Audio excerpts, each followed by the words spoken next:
Dor no rosto, na mandíbula, estalos ao abrir ou fechar a boca, dor de cabeça frequente, dor no ouvido, sensação de cansaço ao mastigar ou até dificuldade para abrir a boca.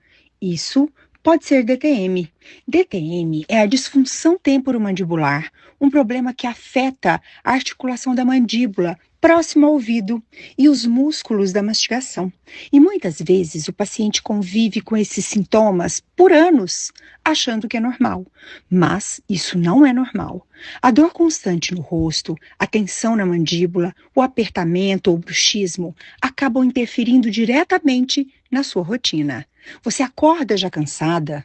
Sente dor ao longo do dia, evita certos alimentos, fica mais irritada, menos produtiva, não consegue nem ir para a academia de tanta dor? Sem falar na autoestima, porque dor constante desgasta. Boa notícia é que tem solução. Hoje temos tratamentos modernos e personalizados que aliviam a dor, equilibram a musculatura e devolvem o conforto, o bem-estar para o seu dia a dia. Um dia mais produtivo, um dia mais feliz, mais alegre. Se você se identificou com esses sintomas, não ignore os sinais do seu corpo.